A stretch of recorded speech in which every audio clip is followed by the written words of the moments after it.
solution, Havoc Actual, but you're not gonna like the price. Negative, Spectre. Hold your fire. We have civilians in the kill box. Confirm PID. If I don't take the shot now, you'll be overrun in 30 seconds. Stand down, Lee. That is a direct order. Forgive me, Lieutenant.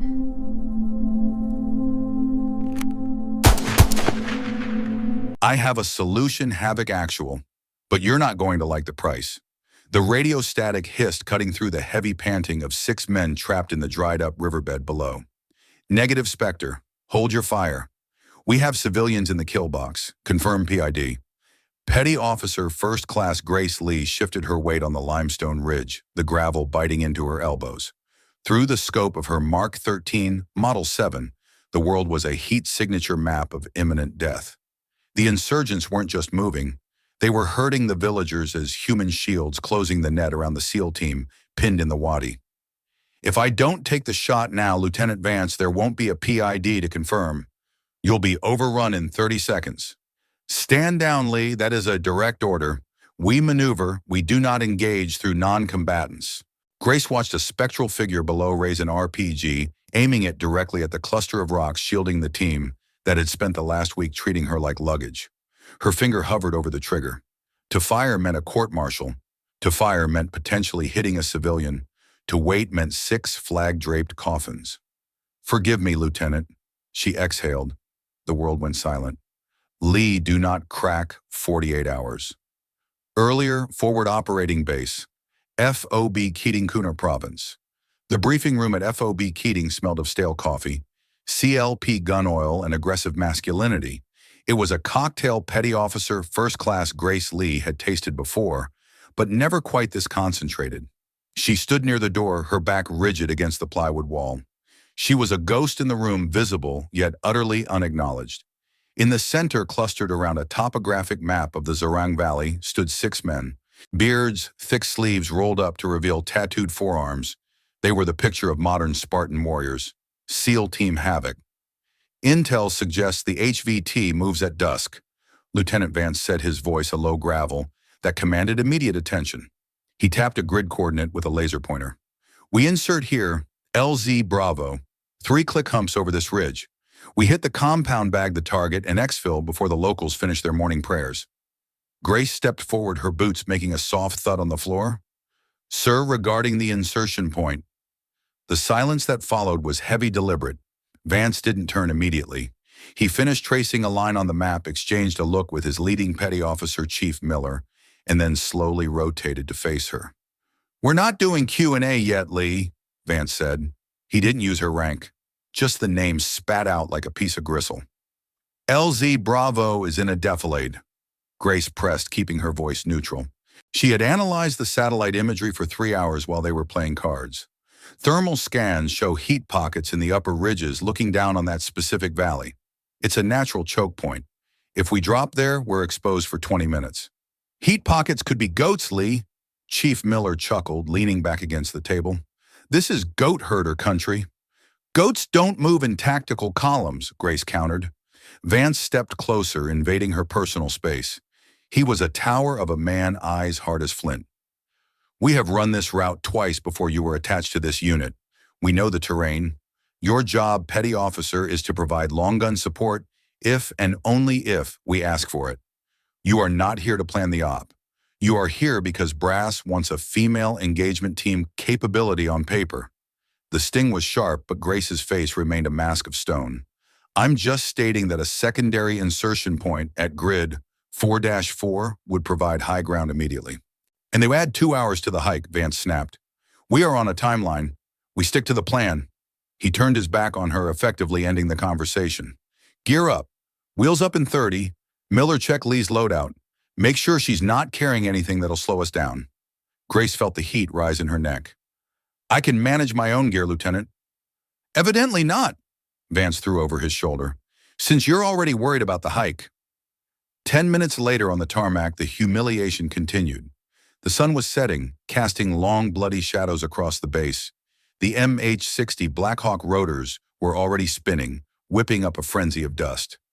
Grace knelt by her pack, conducting a final check on her Mark 13 Mod 7 sniper rifle. The .300 Winchester Magnum was a heavy beast, but in her hands it felt like an extension of her nervous system. She checked the scope mounts. Solid. "Let me see that," Miller barked, looming over her. Before she could protest, he grabbed the top of her ruck, shaking it. "Feels heavy. You got extra plates in there." "We don't carry your weight, Lee. You fall behind, we leave you." "Standard loadout, Chief," Grace said, pulling her pack back firmly. "Plus 300 rounds of match grade. I carry my own weight." "We'll see," Miller muttered, spitting dip onto the tarmac. "Just stay in the back. Don't flag the boys." As they boarded the chopper, the exclusion was physical. The team sat knee to knee, a wall of camaraderie and shared history. Grace was nudged to the jump seat near the door gunner, facing away from them. As the bird lifted, banking hard into the darkening sky, Grace looked out at the jagged silhouette of the mountains.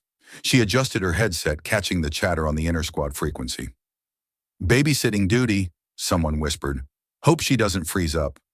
"Just keep her off the radio," Vance's voice cut in. "We do this fast, we do this clean. Ignore the baggage." Grace tightened her grip on her rifle, her knuckles white. They thought she was the liability. She looked down at the dark valleys below, swallowing the bitter taste of resentment. They were wrong. In the high mountains, the only thing that mattered was who saw the threat first. And right now they were all blind.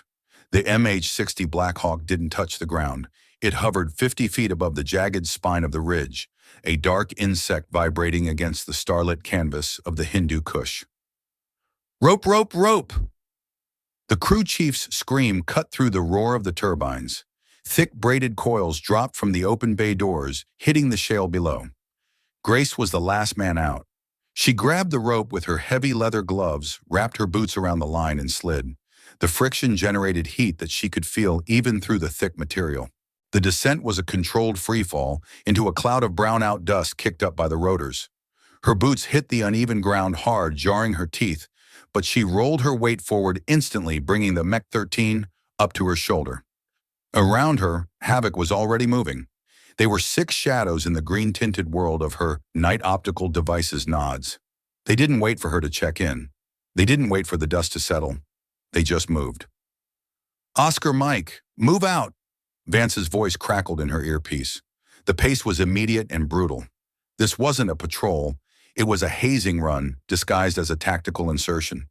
The terrain was a nightmare of loose scree and steep inclines, the air thin enough to make lungs burn after 10 meters. Grace adjusted her ruck, the straps digging into her trapezius muscles.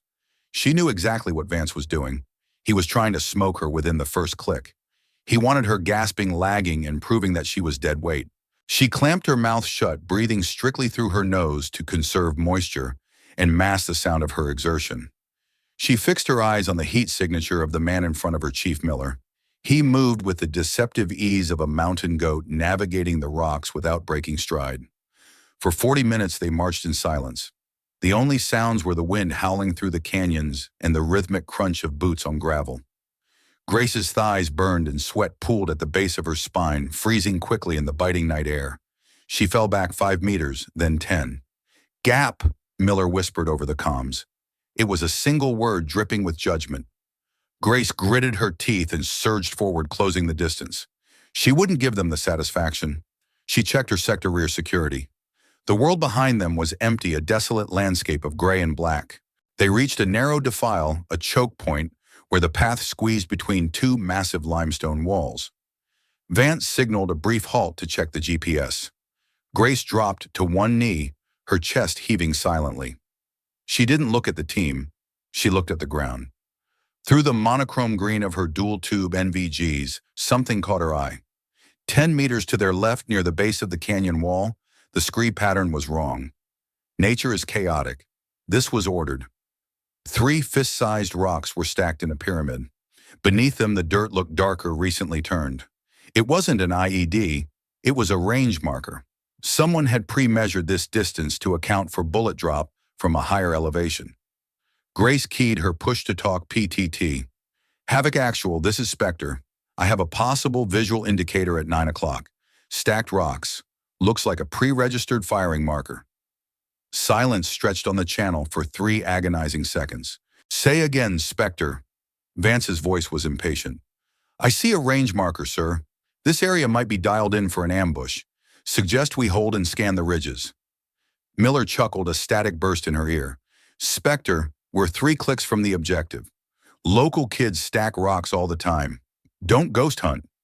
Chief, the soil is fresh, Grace insisted, keeping her voice level despite the adrenaline spiking in her blood.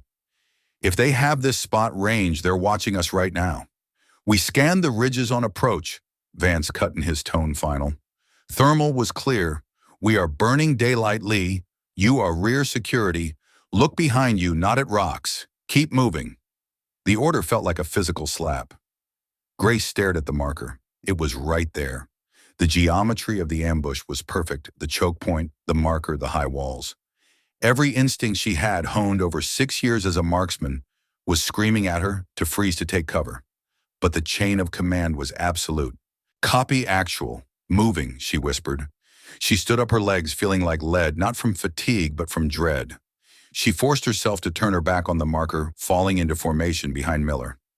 As they walked through the defile, she looked up at the towering cliffs above them. In the green glow of her optics, they looked like the jagged teeth of a trap waiting to snap shut. She scanned the high ground, desperate to prove herself wrong, desperate to see nothing. But the rocks remained silent, indifferent. The team cleared the choke point without a shot fired. See, Miller muttered as they reached the wider valley floor. Nothing but ghosts. Grace didn't respond. She tightened her grip on her rifle. They hadn't cleared the danger. They had just walked deeper into it. The enemy wasn't gone. They were just patient. The village of Almir sat nestled in the valley floor like a pile of discarded bones. Mud brick walls crumbled into the dust and the narrow alleyways twisted like a maze designed to confuse and trap. Stack up, Vance whispered. The team moved with fluid, practiced aggression. They flowed toward the main compound, the target building identified by intelligence as the HVT's safe house. Grace fell to the rear, her long-barreled Mark 13 awkward in the confined spaces of the alley. She switched to her sidearm, a SIG P226, keeping the rifle slung tight against her back. Miller breached the main door with a heavy kick. Dust exploded inward. The team flooded the room, weapon lights cutting through the gloom, laser sights dancing on the walls. Clear left, clear right, room clear. The calls were crisp, mechanical, but the room was empty. Grace stepped inside, her senses dialed to the breaking point. The space was lived in. There were sleeping mats rolled in the corner, a teapot still steaming on a bed of dying embers, and a half-eaten piece of flatbread on a low table. The air smelled of stale tobacco and fear. Dry hole, Miller spat, lowering his carbine. Intel screwed us. Again. Check the back rooms. Vance ordered, his voice tight with frustration. Turn this place over. He might be in a spider hole. While the men tore through the house, overturning mattresses and smashing open chests, Grace moved to the rear courtyard. It was a small enclosure with a low wall that looked out toward the rising slopes of the Zerang ridges. The sun was just beginning to bleed over the horizon, turning the gray sky a bruised purple. She holstered her pistol and knelt by the back gate. The dirt here was soft, churned up by heavy foot traffic. She engaged the red light on her vest to inspect the ground closer. There were dozens of prints, sandals mostly, but the depth of the impressions suggested heavy loads, and more importantly, the direction. They hadn't fled down the valley toward the road in safety. They had moved up. She followed the line of tracks with her eyes. They led directly into the rocky scrub that climbed the canyon walls, the same walls that overlooked the village, the same walls she had warned Vance about. Havoc actual Spectre, she said, keeping her voice barely above a breath. Come to the rear courtyard. Vance appeared a moment later, looking annoyed. Found something, Lee, or more rocks? Look at the tracks, sir, Grace said, pointing. Fresh. Maybe 20 minutes old. They didn't evacuate the civilians to the next town. They moved them up the ridge. Vance glanced at the dirt, then shrugged. Standard procedure. They hear the chopper, they grab the kids and run for the caves. It's fear, Lee, not tactics. Sir, civilians run away from the fighting? Grace pressed her heart, hammering against her ribs. These tracks go directly to the high ground. The only reason to go up there is to gain a firing position. We are in the bottom of a bowl. And we are leaving, Vance said, turning away. Command just radioed. The HVT isn't here. We're scrubbing the mission. Our TB, return to base. Get your gear. Lieutenant, if they are up there, they have eyes on us right now. If we walk out into the open, Wadi, enough! Vance snapped, spinning around to face her. His face was inches from hers. You are obsessed with this ambush theory. We swept the thermal. It's clear. The only thing threatening us right now is the timeline. We need to hit the extraction point before full daylight. He keyed his radio. All Havoc elements form up on me outside the main gate. We are walking back.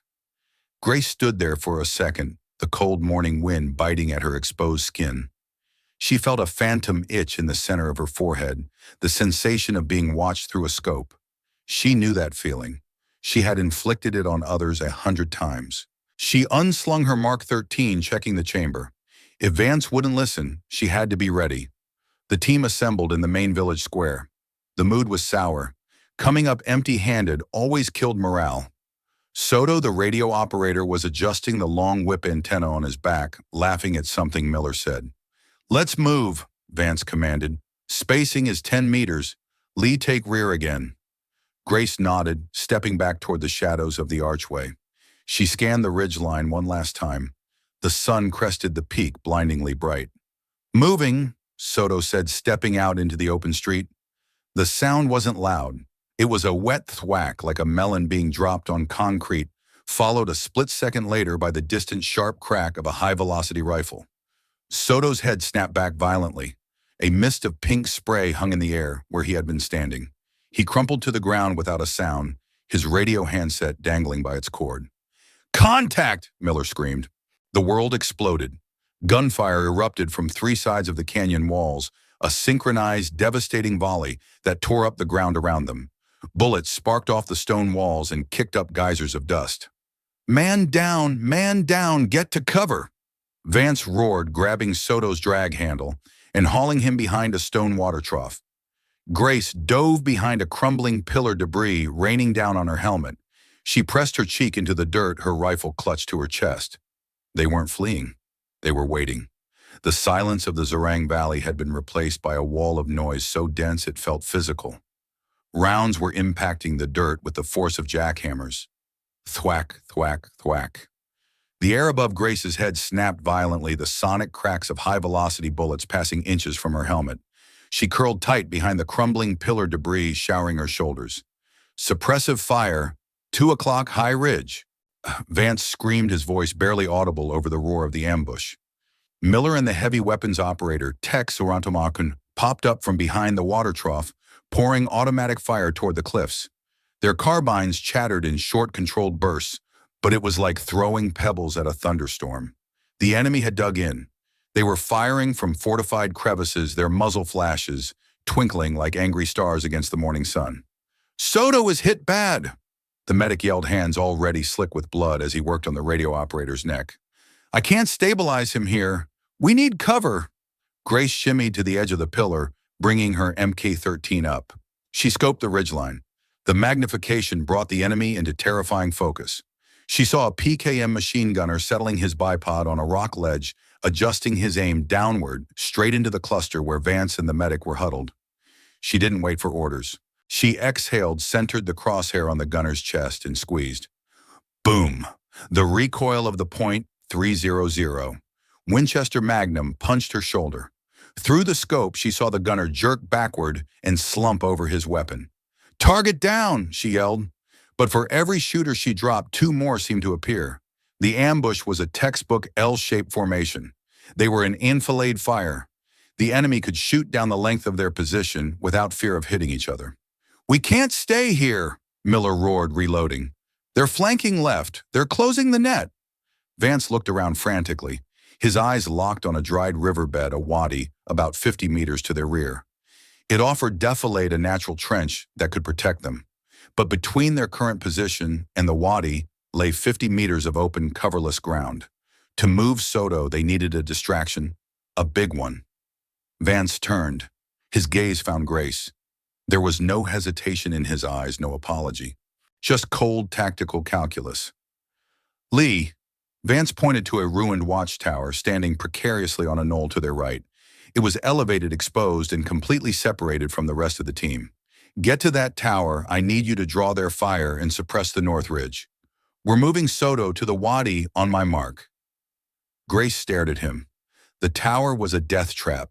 It offered a great field of fire, yes, but once she was up there, she would be the primary target for every gun on the mountain. And when the team moved to the wadi, they would be moving away from her. "Sir, if I go up there, I'm cut off," she shouted back. "That is a direct order, petty officer." Vance's face was a mask of fury and desperation. "Move now." The rejection stung worse than the gravel biting into her skin. They were saving themselves. She was the currency they were spending to buy their lives. "Moving!" Grace yelled, her voice cracking with rage. She scrambled to her feet. "Covering fire!" Vance signaled. Miller and Tex opened up, dumping their magazines to create a wall of lead. Grace sprinted. Her lungs burned, her boots slipping on the loose shale. Bullets kicked up spurts of dirt at her heels. She didn't look back. She threw herself over the low wall of the ruined tower, crashing onto a pile of rubble. She was isolated, 50 meters from the team and 200 meters from the enemy. She rolled onto her stomach, propping the rifle on a broken window frame. She was now the highest target in the kill zone. "Moving, moving!" She heard Vance scream over the comms. Down below, the team grabbed Soto by his vest and belt, dragging him backward. They ran heads ducked, making for the safety of the wadi. Grace went to work. She worked the bolt of her rifle with rhythmic precision. Fire, rack, fire, rack. She prioritized the RPG gunners and the squad leaders directing the assault. She made herself a nuisance, a terror. The enemy noticed. Within seconds, the fire shifted. Rounds started chewing up the brickwork around her face. Dust filled her eyes. A bullet struck the stone inches from her hand, sending shrapnel slicing across her cheek. She didn't flinch. She kept shooting, counting the seconds, buying them time with every pull of the trigger. She watched through her optic as the last of havoc slipped over the lip of the wadi and disappeared into safety. "Actual, this is Spectre," Grace gasped, keying her radio, blood dripping from her cheek onto the stock of her rifle. "Team is clear. I'm moving to regroup." "Negative, Spectre." Vance's voice came back, distorted by static and gunfire. "The wadi entrance is bracketed. If you cross open ground, now you're dead. Hold your position. Hold your position." Grace looked down. An RPG slammed into the ground between her tower and the wadi, sending a plume of black smoke into the air. He was right. The path back to them was gone. She looked up at the mountains. The enemy was maneuvering, coming down to finish her off. She couldn't go down. She couldn't go back. There was only one way to go. She looked at the goat path winding up the cliff face behind the tower. It led higher into the teeth of the enemy, but it offered cover. "Copy, actual," Grace whispered, the realization settling in her gut like a stone. "I'm on my own." She grabbed her pack, checked her ammo, and started to climb. Grace moved like smoke through the limestone labyrinth. The climb was agonizing. Her lungs, already starving for oxygen in the thin mountain air, burned with a chemical intensity. Every muscle fiber screamed in protest as she hauled her body weight plus 40 pounds of gear up the vertical face of the escarpment. She didn't run. Running was loud. Running left sign. Instead, she flowed, stepping on solid rock to avoid crunching gravel, keeping her silhouette low against the backdrop of the mountain. She was no longer a petty officer. She was prey. Below her, the battle in the valley had dulled to a sporadic exchange of gunfire. Vance and the team were pinned in the wadi heads, down waiting for a miracle or air support that wasn't coming. Above her, the terrain was a jagged mess of boulders and scrub brush. She paused in the shadow of a hanging rock, pressing her body flat against the cool stone. SLLS, stop, look, listen, smell. The wind hissed through the crevices. A hawk circled overhead, indifferent to the violence below. Then she heard it. Crunch. It was faint, the sound of a boot shifting on loose shale, but to ears tuned by years of hunting, it was as loud as a gunshot. It came from below to her left. They hadn't just fired at her tower, they had sent a hunting party. Grace checked her Mark 13. The long barrel was unwieldy in this tight terrain. She slowly transitioned to her sidearm, the SIG P2, 2.6, keeping it close to her chest. "High ready?" She couldn't shoot unless she had to. A gunshot would give away her exact position to the rest of the mountain. She crept upward using a fissure in the rock to mask her movement. She needed the high ground. In sniper doctrine, altitude was life. She crested a small plateau, a flat shelf of rock about the size of a garage. It was littered with large boulders, perfect for an ambush or a grave. A shadow detached itself from the rocks 10 meters ahead. He was fast, a fighter in mismatched camouflage carrying an AKM with a taped stock. He wasn't looking at her. He was looking down the trail she had just come up, hunting her shadow. Grace froze. If she raised her pistol, the movement might alert him. If she waited, he might turn. He turned. His eyes widened as he spotted her. His mouth opened to shout a warning to his comrades below. Grace didn't think. She exploded forward. She closed the distance before he could bring the long barrel of the AKM around. She slammed her left hand into the receiver of his rifle, shoving it offline as a burst of automatic fire tore harmlessly into the sky. The noise was deafening in the silence of the climb. He released the rifle and went for a knife at his belt. Grace dropped her pistol too close to aim and drove her shoulder into his chest, taking them both to the hard ground. They rolled. The world became a blur of dust, sweat, and grunts. He was stronger, fueled by desperate rage. His hand clamped around her throat, squeezing off her airway. Grace saw stars dancing in her vision. The sounds of the valley faded into a high-pitched ring. "This is how it ends," a voice whispered in her head. "The liability dies on a rock." No. She bucked her hips, destabilizing him, and drove the heel of her palm upwards, smashing into his nose with a sickening crunch. His grip loosened for a fraction of a second. It was enough. Grace drew her combat knife from her plate carrier. In one fluid, brutal motion, she ended the fight. The man went limp, his weight dead and heavy on top of her. Grace shoved him off, scrambling backward, gasping for air. She retched, dry heaving as the adrenaline crashed through her system. Her hands were shaking uncontrollably. She looked at the body. He was young. Just a kid, really.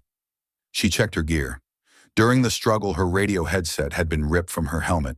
The earpiece dangled by a frayed wire. She shoved the earpiece back in, listening. Static. "Actual Spectre report." The voice was faint, cutting in and out. "Vance." Grace keyed the PTT on her chest, her voice a ragged whisper.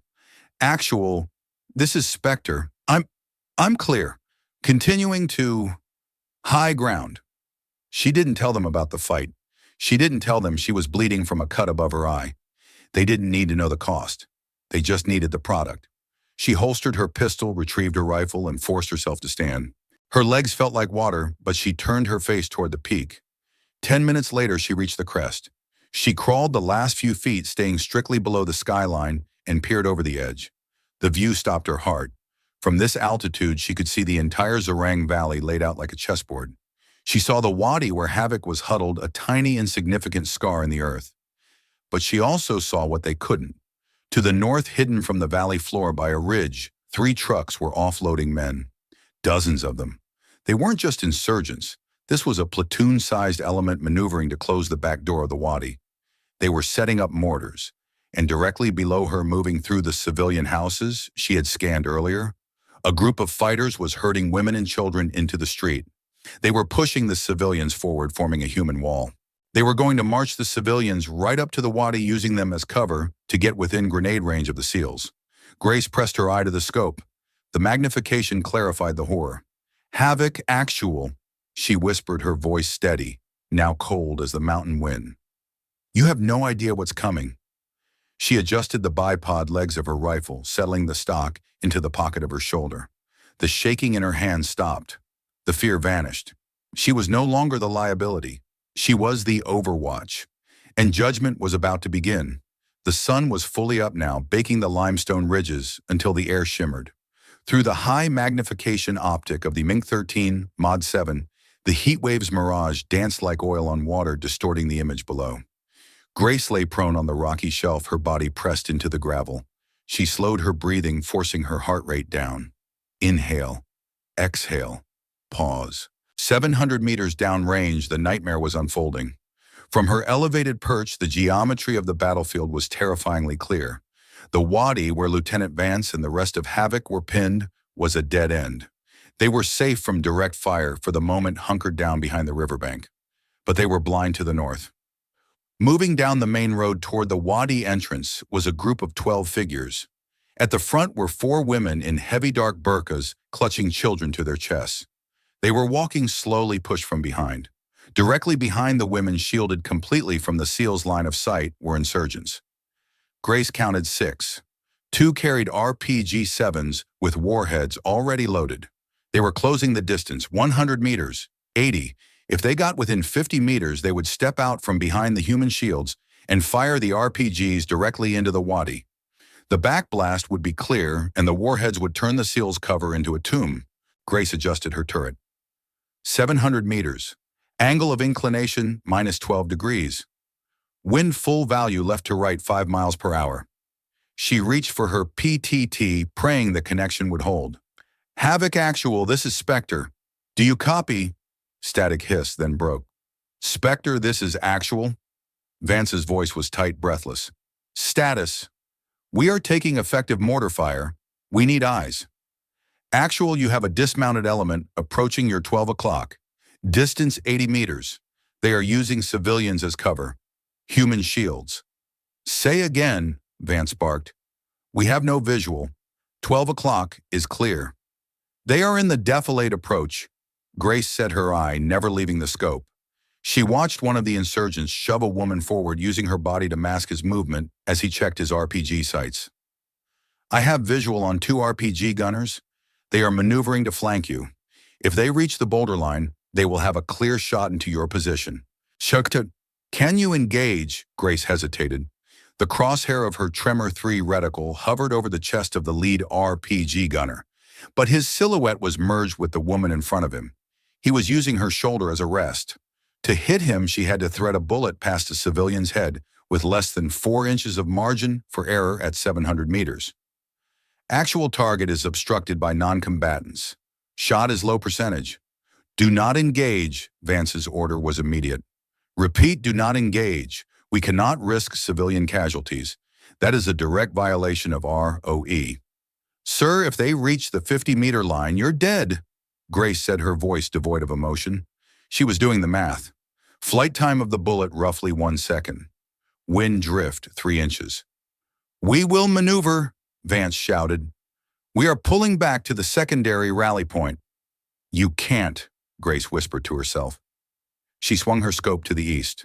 The mortar team she had spotted earlier was already walking rounds toward the wadi exit. Actual, if you move, the mortars will bracket you. You are boxed in. The radio went silent. Down below, the group moved closer. 60 meters. The lead insurgent stepped slightly to the right, exposing his head for a fraction of a second to check his range. He was smiling. He knew the Americans wouldn't shoot through a woman. He knew the rules of the game better than they did. Major, if we don't act now, we'll lose the whole team, Grace said, breaking protocol, her voice hardening. We have 10 seconds to decide.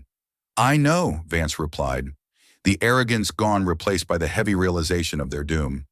But what if it's a trap? What if they want us to move in? We don't have time to think about that, Grace shouted. Stand down, Lee. That is a direct order. We maneuver. We do not engage through non-combatants. Confirm PID or hold fire. Irenom. Grace watched the RPG gunner raise the launcher. He wasn't waiting for 50 meters. He was going to take the shot now. He stepped clear of the woman just enough to clear the backblast. He was going to kill them. He was going to kill Miller, who had mocked her pack. He was going to kill Vance, who had tried to leave her behind. He was going to kill the medic working on Soto. Grace closed her eyes for a microsecond. The image of the briefing room flashed in her mind. The liability. She opened her eyes. The world narrowed down to a single focal plane. She didn't see a career anymore. She didn't see a court-martial. She saw the threat. Forgive me, Lieutenant. She exhaled, emptying her lungs until she hit the natural respiratory pause. The reticle settled on the insurgent's sternum, just past the fluttering fabric of the woman's dress. Lee, do not... Her finger applied 2 pounds of pressure to the trigger. The sear broke. Crack. The rifle bucked violently, driving the bipod legs into the gravel. Grace didn't blink. She rode the recoil, keeping her eye in the scope to spot the impact. 700 meters away, the RPG gunner's chest vaporized. The pink mist sprayed onto the limestone wall behind him. He dropped like a marionette with cut strings, the rocket launcher clattering harmlessly to the ground. The sound of the shot rolled down the valley like thunder, arriving a second later. Chaos erupted below. The civilians screamed and scattered, breaking the human shield. The remaining insurgents, suddenly exposed and terrified by the hand of God that had just reached down from the mountain, scrambled for cover. "Shot out," Grace whispered. She worked the bolt. Clack, clack. A steaming brass casing spun into the dirt next to her face. She chambered a fresh round. "Target down," she reported, her voice flat. "Civilians are dispersing. You are clear to engage." Silence on the radio. Then Vance's voice, shaken, barely audible. "Copy, Spectre. Good effect on target." Grace didn't celebrate. She shifted her aim to the second gunner who was trying to crawl behind a rock. She had crossed the line. She had disobeyed a direct order in a combat zone. She had saved their lives, but she had just signed her own discharge papers. She settled the crosshair again. "Send it," she whispered. The moment Grace pulled the trigger, anonymity died. The shot that vaporized the RPG gunner was a beacon. It announced not just her presence, but her lethality. For the insurgents, the priority shifted instantly. The SEALs in the wadi were a problem, but the sniper on the ridge was a curse. "Taking fire, taking fire," Grace hissed into her comms. The mountain erupted. It wasn't just small arms now. It was a hate-filled crescendo of lead directed entirely at her perch. Rounds chewed into the limestone shelf, sending razor-sharp shards of rock spall spraying into her face. Grace didn't freeze. She moved. She grabbed the drag handle of her pack and rolled right, dropping into a shallow depression, just as a burst of machine gun fire stitched a line across the rock where her chest had been a second ago. "Displacing," she grunted, forcing herself to breathe through the adrenaline. She scrambled on hands and knees, dragging the heavy MH-13 through the scrub. Shoot and scoot. It was the sniper's mantra. Fire one round, move 10 meters. Never let them get a beat on you. "Actual, this is Spectre," she gasped, settling into a new firing position behind a gnarled juniper bush. "I am drawing heavy heat. You have a window. Move, now!" Down in the valley, the effect was immediate. With the enemy's eyes turned upward toward the guardian angel on the ridge, the pressure on the wadi lifted. "Copy, Spectre."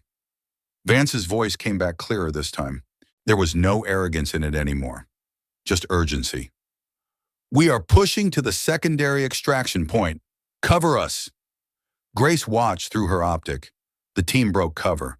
They moved with desperate speed, leapfrogging from rock to rock. But the enemy wasn't giving up. A group of fighters on the opposite ridge, realizing the SEALs were moving, swung a heavy weapon around. It was a DSK, a Soviet-era heavy machine gun, caliber 12.7 millimeters. It was a weapon designed to tear through light armored vehicles, and it was mounted on a tripod overlooking the team's escape route. Thump, thump, thump, thump. The heavy rhythmic pounding echoed off the canyon walls.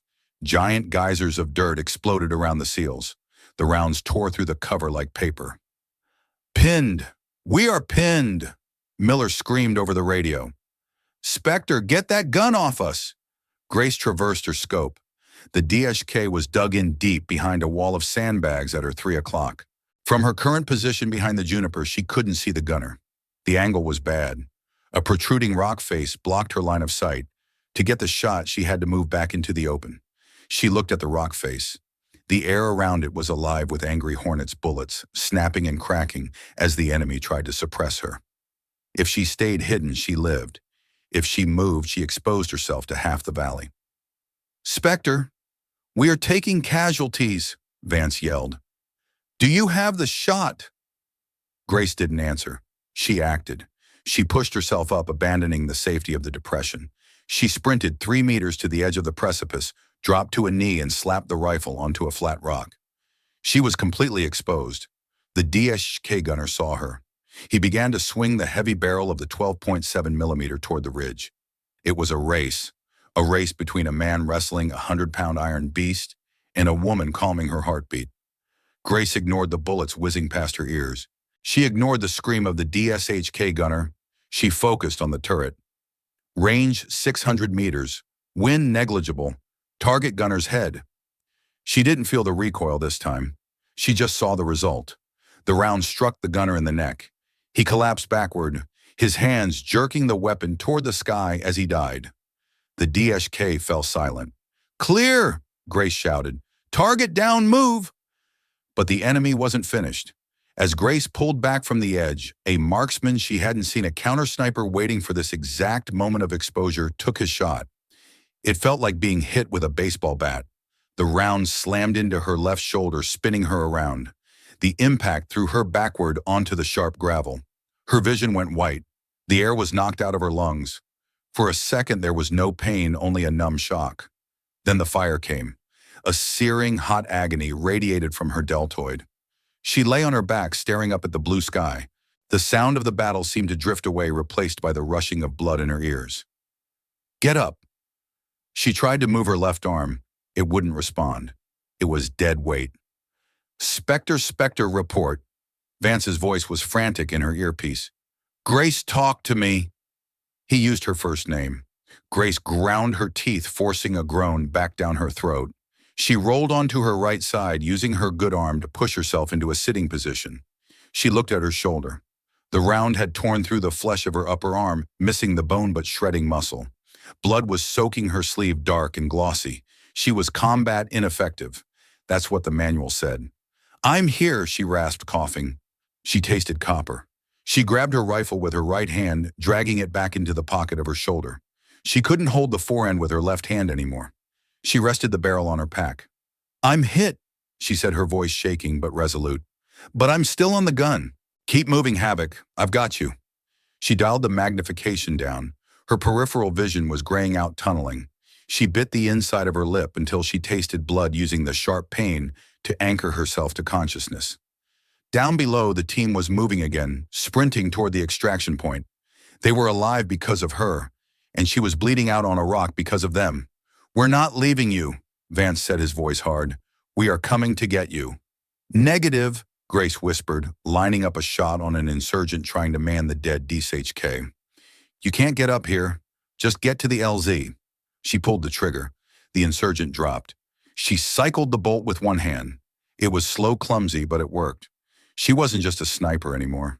She was their guardian angel, and angels didn't get to bleed. The world had narrowed to the size of a rifle scope.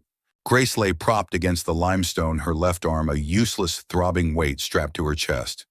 She had managed to crank a cat tourniquet high on her arm with her teeth in her right hand, but the blood loss was already taking its toll. Her extremities felt cold. Her vision swam with black spots that danced like flies. But her right hand was steady. Her trigger finger was still the master of the valley. Crack. Another insurgent dropped near the wadi entrance. That was her last magazine. She was Winchester on .300 Win Mag. She transitioned to her pistol, laying it on the rock next to her. "Havoc Actual, this is Spectre," she whispered, her voice thick. "Status. Spectre, we are at the rally point." Vance's voice came back, breathless but strong. "We have the LZ secured. Pop smoke. We are sending a two-man element to assist your descent. ETA, 10 minutes. Grace closed her eyes for a moment, letting the darkness tempt her. 10 minutes. In her condition, down a vertical cliff face with a hunter-killer team closing in from the North Ridge, it might as well have been 10 years. She looked to her left.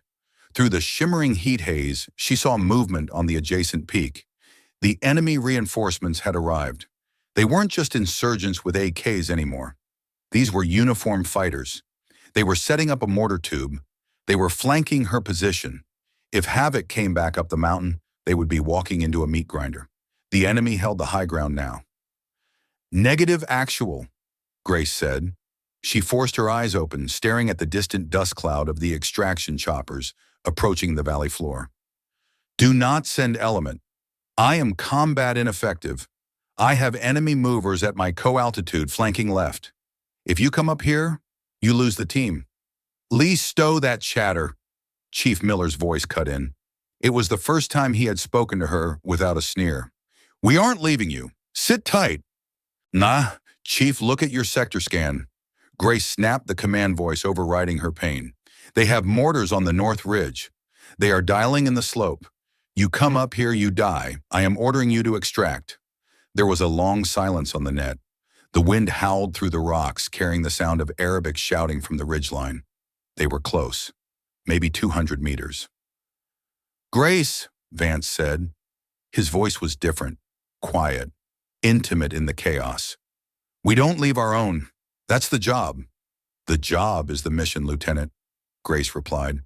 Tears of frustration pricked her eyes hot and sharp. You said I was a liability. Don't let me prove you right. Get the boys home. She looked at her pistol. 1 magazine, 15 rounds. Enough to take a few with her, enough to save one for herself if it came to that. I'm signing off actual. Good luck. Cheer. She reached up to pull the earpiece from her ear to sever the connection so she wouldn't have to hear them die trying to save her. Belay that. The shout was so loud it distorted the speaker. It wasn't Vance. It was Miller. Listen to me, you stubborn boot, Miller roared. You cleared the wadi. You took out the RPGs. You smoked that DSHK. You are the only reason we are breathing right now. You think we're going to hop on a bird and fly home while you bleed out on a rock. Not today. Grace froze. The words hung in the thin air. The men who had bullied her, who had checked her pack for extra weight, who had treated her like luggage, they were refusing the easy way out. Actual to all Havoc elements, Vance's voice returned steel hard. We are aborting extraction. Repeat, abort exfil. We are maneuvering to Spectre's position. Formation is wedge. Assault through the objective. Sir, the mortars. Grace tried one last time. Let 'em fire, Vance said. We're coming, Grace. Keep your head down. Grace watched through the haze. Down in the valley, the tiny figures of the SEAL team didn't run toward the open desert where the safety of the helicopters awaited. They turned. They turned their backs on survival and faced the mountain. They began to climb. They moved with a ferocity she hadn't seen before. They weren't moving tactically to avoid detection. They were moving with violence of action. They were assaulting up a sheer slope, firing as they went, screaming challenges at the enemy above. Grace felt a sob catch in her throat. It wasn't fear. It was an overwhelming sense of belonging that she had never expected to feel in this life. She picked up her pistol. She couldn't snipe anymore, but she could watch their backs. Copy actual, she whispered. I'll keep the lights on for you. A mortar round impacted the cliff face 50 meters below her, shaking the ground. Dust rained down. The enemy was bracketing the team's ascent. Grace gritted her teeth, ignoring the fire in her arm. She propped herself up. She had to spot the spotter. She had to buy them time. The new girl was gone. The liability was gone. There was only Havoc fighting as one bleeding, broken, unstoppable organism, and she was the heart of it. The first thing Grace felt was a hand grabbing her vest. It wasn't gentle. It was the desperate iron grip of adrenaline. She looked up through a haze of pain to see Chief Miller's face streaked with sweat and grime hovering inches from hers. I got you, Lee. I got you, he roared, his voice cracking. He didn't check her wounds. There was no time. He grabbed the drag handle on the back of her plate carrier and hauled her upright. Grace screamed, the sound tearing from her throat as her shattered shoulder shifted. Pop, smoke, red smoke, mask the movement. Vance was shouting, firing his carbine blindly over the rock shelf to suppress the ridge above. A canister hissed and thick crimson smoke billowed out, swallowing them. The world turned into a bloody fog. Move, move, move. They were descending. It wasn't a tactical retreat. It was a controlled fall. Miller dragged her backward down the scree, his boots digging furrows in the loose rock. Grace's feet scrambled for purchase, her good hand clutching her pistol against her chest. Bullets whipped through the smoke, snapping past them like angry insects. The enemy was right on top of them, firing blindly into the cloud. Text cover left, medic get on her right side. Vance directed the chaos like a conductor of violence. Grace felt another pair of hands grab her belt, taking some of the weight off Miller. It was the medic. Stay with us, Grace, he shouted in her ear. Don't you fade out. They hit the wadi floor. The air was clearer here, but the noise was worse. The extraction helicopter, the MH-60, was coming in hot, its rotors churning up a blinding wall of brown dust. The sound was a physical pressure hammering against her chest. LZ is hot. LZ is hot. The pilot's voice screamed over the radio. I can give you 30 seconds. We're moving, Vance yelled. He was the last man walking backward, his rifle shouldered, pouring fire at the ridgeline they had just abandoned. They broke into a run. Miller and the medic practically carried Grace, her boots barely skimming the ground. The ramp of the helicopter was open, a dark maw waiting to swallow them. Grace's head lolled back. Through the dust, she saw a figure emerge from the smoke on the ridge. It was a fighter's silhouette, dark against the sun. He wasn't aiming at the group running to the chopper. He was aiming at the man covering them. He was aiming at Vance. Vance's bolt locked back. He was empty. He reached for his sidearm, but he was too slow. The fighter raised his rifle. Grace didn't have the breath to scream. She didn't have the strength to lift her rifle. But her right hand was still gripping the SIG P226. She twisted in Miller's grip, planting her feet for a split second. The movement sent a bolt of white-hot agony through her shoulder that nearly made her black out. She forced her eyes open. She extended her right arm. No two-handed grip. No steady breathing. Just instinct. Pop, pop. The pistol bucked in her hand. On the ridge, the fighter jerked. The first round hit the rock in front of him. The second caught him in the thigh. He crumbled his shot, going wide, kicking up dirt 3 feet from Vance's boot. Vance flinched, looked at the fallen fighter, and then snapped his head around. He saw Grace. She was sagging in Miller's arms, the smoking pistol still pointed up the hill. Their eyes locked. In that fraction of a second, amidst the roar of the rotors and the screaming of men, the hierarchy dissolved. There was no lieutenant, no petty officer, no new girl. There was just a man who was alive and the woman who had kept him that way. Vance nodded. A sharp, definitive jerk of the chin. Acknowledgement. Go get her on! Vance roared, turning and sprinting for the bird. Miller and the medic threw Grace onto the metal deck of the Black Hawk. She slid across the anti-slip flooring, slick with her own blood. The rest of the team piled in on top of her, a heap of bodies, gear, and brass. Clear, go, go! The crew chief hammered the fuselage. The engines whined to a scream. The bird lurched upward, banking hard to the right. Gravity pressed Grace into the floor. She watched the open door. The Zerang Valley, the kill box, the place where she was supposed to die, fell away beneath them. The red smoke was just a smudge on the brown earth now. She felt a hand on her good shoulder. She looked up. It was Vance. He was sitting on the bench opposite her chest, heaving face caked in dust. He reached out and squeezed her shoulder. He didn't say a word. He didn't have to. He just held the grip, anchoring her to the world of the living. Grace let her head fall back against the vibration of the hull. The pistol slipped from her fingers. She closed her eyes. The silence in her head was finally louder than the war. The room was white. Blindingly, aggressively white. It was a stark contrast to the brown dust of the Zerang Valley and the red smoke of the extraction. The air conditioning in the JAG office at Bagram Airfield hummed with a low headache-inducing drone. Petty Officer First Class Grace Lee sat in a stiff metal chair, her left arm encased in a heavy black sling. The pain meds had dulled the throb in her shoulder to a distant ache, but they hadn't touched the anxiety tightening her chest. Across the table sat Commander Sterling, a JAG officer with perfectly pressed collars and eyes that had clearly never squinted through a scope in anger. He tapped a stack of papers on the desk. Petty Officer Lee, Sterling began, his voice dry. I have reviewed the audio logs from the operation. At 0700 hours, you identified a threat. Lieutenant Vance ordered you to hold fire. The logs show a definitive do not engage order. He paused, looking over his spectacles. 3 seconds later, you fired. You killed a target while civilians were within 2 feet of the splash zone. You disobeyed a direct order from a superior officer in a combat zone. Do you understand the gravity of these charges? Grace stared at the wall behind him. She knew the UCMJ Uniform Code of Military Justice better than he thought. Article 90, willfully disobeying a superior commissioned officer. Article 118, murder, if they decided to classify the risk to civilians that way.